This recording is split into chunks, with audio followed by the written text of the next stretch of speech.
అంతిమ దైవ గ్రంథం ఖుర్ఆన్ 25 అల్ ఫుర్ఖాన్ గీటురాయి సూరా.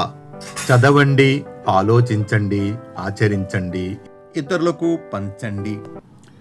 మానవుల కోసం ఉనికిలోనికి తీసుకురాబడిన ఉత్తమ సమాజం మీరే. ఖుర్ఆన్ 3:110.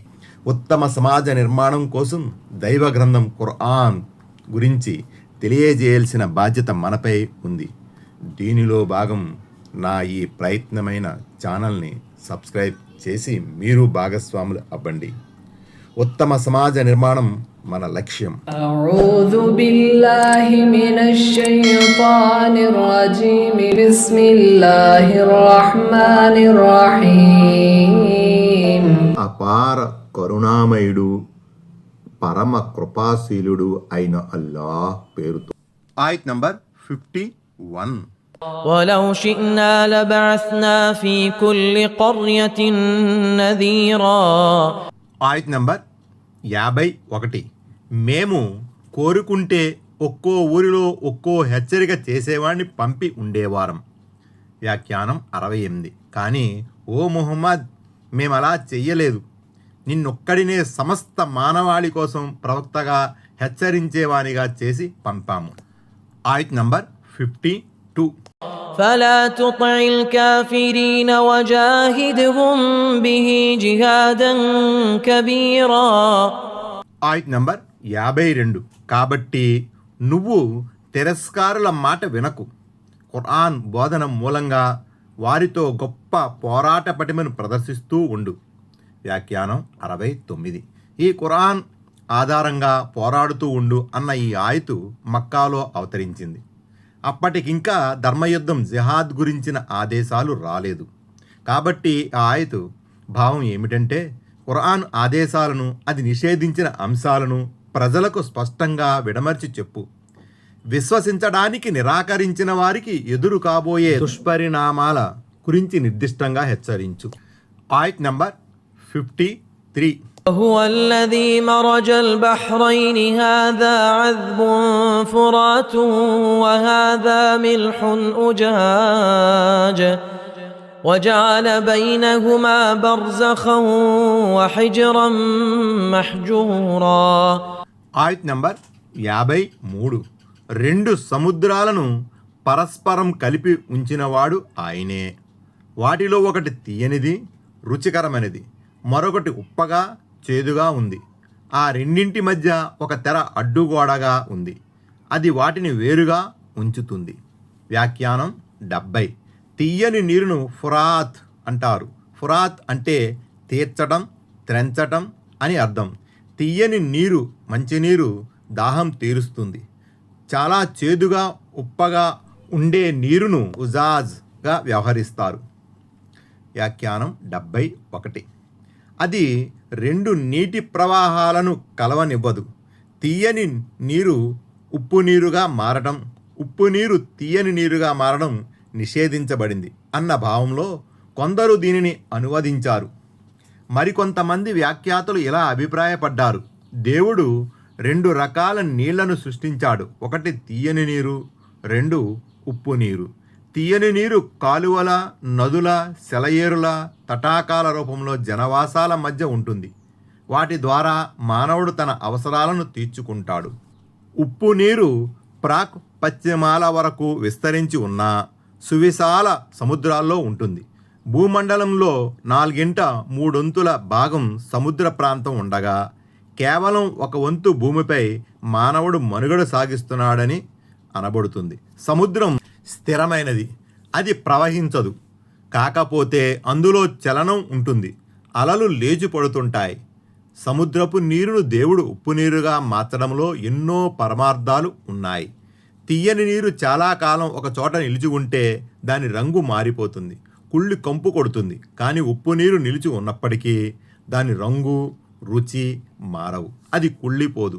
అలా కాకుండా సముద్రపు నీరు కూడా తీయగా ఉండే పక్షంలో అందులో దుర్వాసన వచ్చేది, అంటువ్యాధులు ప్రబలేవి. దానివల్ల భూమండలంలో మనుషుల, జంతువుల మనుగడ ప్రమాదంలో పడేది. కానీ చూడండి, వేల సంవత్సరాలుగా సముద్రం ఉంది. మరి ఆ సముద్రంలో లెక్కకు మించిన జలచరాలు ఉన్నాయి. వాటిలో ఎన్నో చరాలు చస్తున్నాయి కూడా. అయితే ఆ నీటిలో ఉన్న లవణాల మూలంగా ఏమాత్రమూ దుర్వాసన రాదు. నీరు దుర్గంధభరితం కూడా కాదు. ఆ సముద్రంలో నుంచి వచ్చే గాలులు కూడా ఆహ్లాదకరమైనవి, ఆరోగ్యకరమైనవి. ఆ నీరు కూడా పరిశుభ్రమైనదే. ఆఖరికి ఆ నీటిలో చనిపోయే చేపలు తదితర జంతువుల్ని కూడా తినవచ్చునని హదీసులు చెబుతున్నాయి.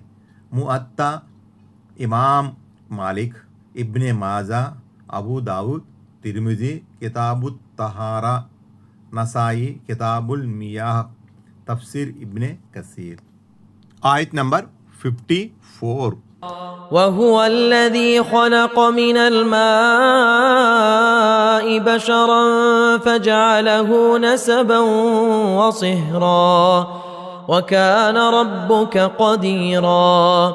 ఆయత్ నంబర్ 54. నీటితో మానవుని సృష్టించిన వాడు ఆయనే.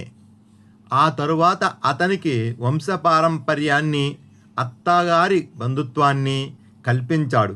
నిశ్చయముగా నీ ప్రభు ప్రతిదీ చేయగల శక్తి గలవాడు. వ్యాఖ్యానం 72. వంశం అంటే రక్త సంబంధాలన్న మాట. తండ్రి తరపున ఈ బంధుత్వ సంబంధాలు ఏర్పడతాయి. సిహ్ర అంటే వివాహానంతరం అత్తవారింటి తరపున ఏర్పడే బంధుత్వాలు, ఆత్మీయతలని భావం. ఈ రెండు బంధుత్వాలకు సంబంధించిన వివరాలు నిసా సూరాలో 22, 23 వచ్చాయి. అలాగే పాలవరుస సంబంధాలు వంశవృక్ష సంబంధాలని పోలి ఉంటాయని హదీస్ ద్వారా రూఢి అవుతుంది. ఉదాహరణకు యహ్రుము మినర్రజాయి మా యహ్రుము మినన్నసబి. అర్థం వంశం మూలంగా నిషిద్ధమైనవి పాల సంబంధం మూలంగా కూడా నిషిద్ధమవుతాయి. బుఖారీ నంబర్ 2645, ముస్లిం 1070. ఆయత్ నంబర్ 55, 56, 57, 58, 59, 60. ويعبدون من دون الله ما لا ينفعهم ولا يضرهم وكان الكافر على ربه ظهيرا. ఆయత్ నంబర్ 55. వారు అల్లాను వదిలి తమకు లాభాన్ని గాని నష్టాన్ని గాని చేకూర్చలేని వాటిని ఆరాధిస్తున్నారు. ఎంతైనా అవిశ్వాసి మటుకు తన ప్రభువుకు వ్యతిరేకంగా శైతానుకు తోడ్పడేవాడే. وما أرسلناك إلا مبشرا ونذيرا. ఆయత్ నంబర్ 56. అయితే ఓ ప్రవక్త, మేము మాత్రం నిన్ను శుభవార్తాహరునిగా హెచ్చరించేవానిగా చేసి పంపాము. قل ما أسألكم عليه من أجر إلا من شاء أن يتخذ إلى ربه سبيلا.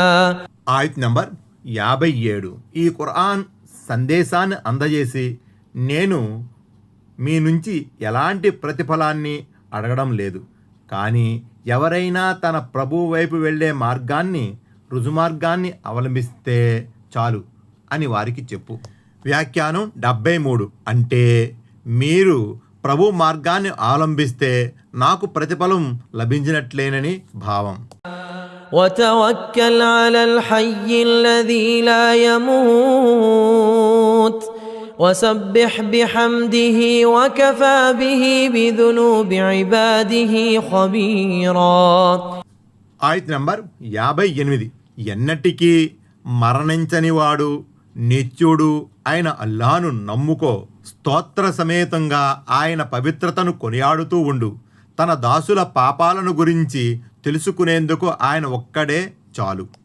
الذي خلق السماوات والأرض وما بينهما في 6 أيام ثم استوى على العرش الرحمن فاسأل به خبيرا.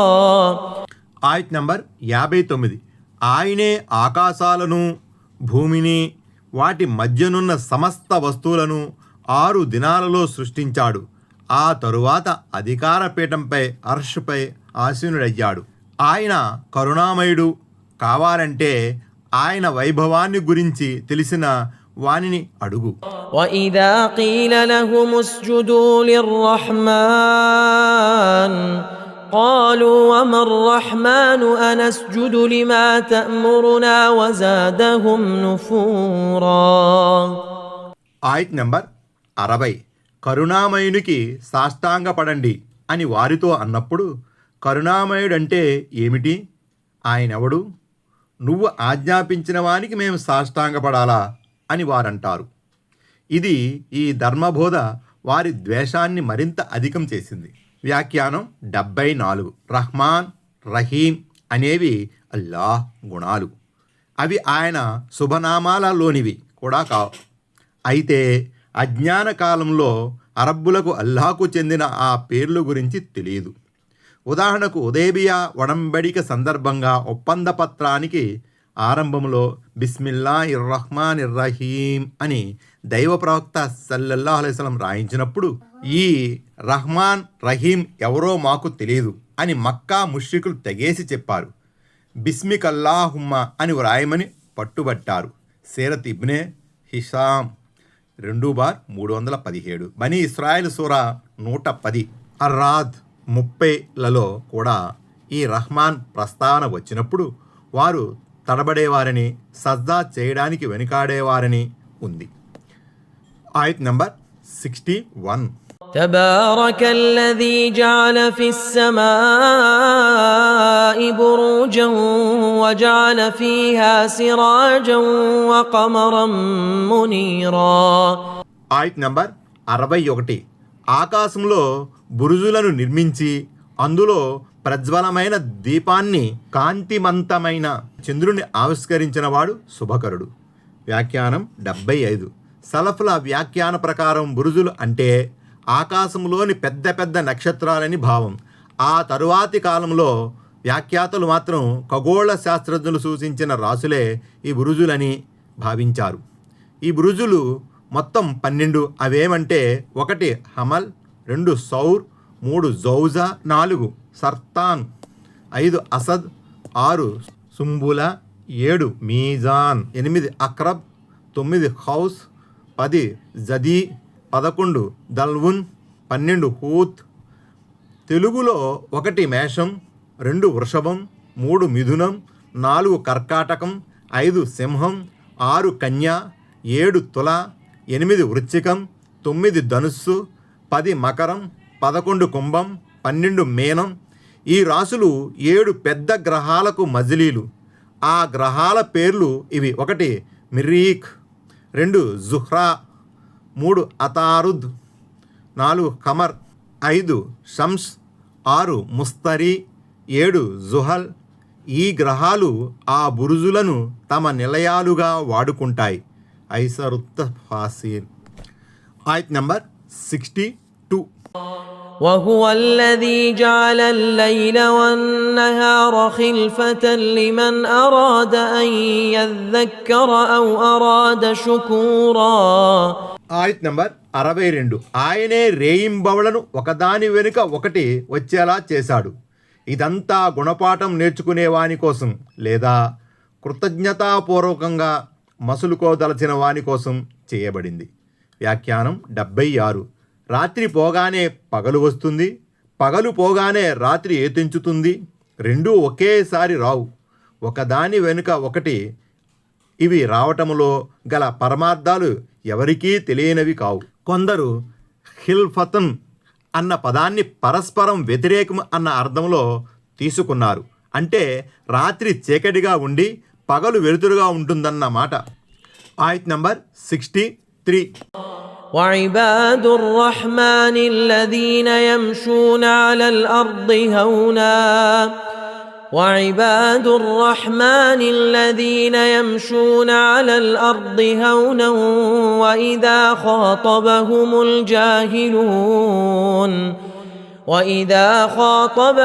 الجاهلون قالوا سلاما. ఆయత్ నంబర్ 63. కరుణామయుని విశ్వాసపాత్రులైన దాసులు ఎవరంటే వారు నేలపై వినమ్రులై నడుస్తారు. మూర్ఖులు వారితో మాట్లాడినప్పుడు మీకు సలాం అంటూ సాగిపోతారు.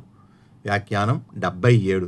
సలాం చెప్పి ముందుకు సాగిపోవడం అంటే మూర్ఖుల మాటల్ని పట్టించుకోకుండా పిడివాదానికి దిగకుండా నిష్క్రమిస్తారని భావం. విశ్వాసులు అజ్ఞానులతో తర్క వితర్కాలకు దిగి విలువైన సమయాన్ని వృధా చేయరు. మూర్ఖుల్లాగా మొండికేయరు.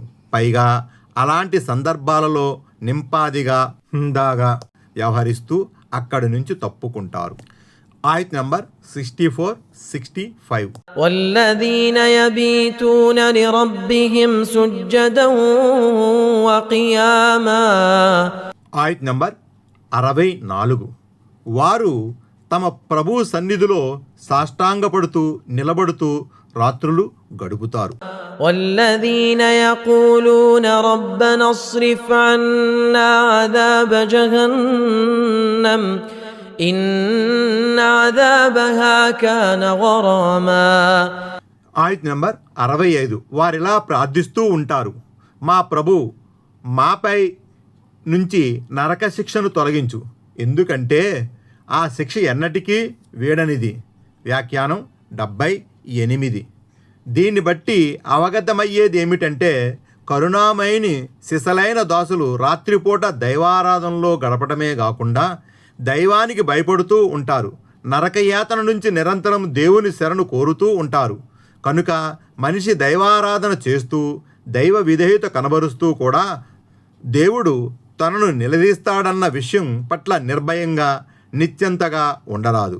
తన ఆరాధనలను తలుచుకుని అహంకారంతో విర్రవీగరాదు. ఈ మాటే వేరొక చోట ఈ విధంగా చెప్పబడింది, వారు ఇవ్వగలిగినది ఇస్తూ ఉంటారు, కానీ వారి హృదయాలు తమ ప్రభువు వైపునకు మరలిపోవలసి ఉందనే భావన వల్ల వణుకుతూ ఉంటాయి. మోమినూన్ 6. ఇంతకీ ఆ భయం ఎందుకు అంటే తమ ఆరాధనలు దాన ధర్మాలు దైవ సమక్షంలో స్వీకారయోగ్యం అవుతాయో అవవో అని. ఈ ఆయతుకు భావార్థంగా హదీసులో ఇలా వచ్చింది, ఇంతకీ ఈ విధంగా భయపడే కరుణామైన భక్తులెవరు? వారు సారాయి తాగేవారా లేక దొంగతనం చేసేవారా అని హజ్రత్ ఆయిషా రజల్లా తలాన్హా దైవ ప్రవక్త సల్లల్లాహు అలైహి వసల్లం వారిని అడగ్గా, లేదు ఓ అబూబకర్ పుత్రిక, వారు అటువంటి జనం కారు. వారు నమాజు చేసేవారు, ఉపవాసాలు పాటించేవారు, దాన ధర్మాలు చేసేవారై ఉంటారు. అయినప్పటికీ తమ ఆచరణలు స్వీకారయోగ్యం అవుతాయో లేదోనని భయపడుతూ ఉంటారు అని ఆయన సల్లల్లాహు అలైహి వసల్లం వివరించారు. తిర్మిజీ కితాబు తఫ్సీర్ మూమినిన్ సూరా. Thanks for watching. Don't forget to like, comment and share. Please subscribe.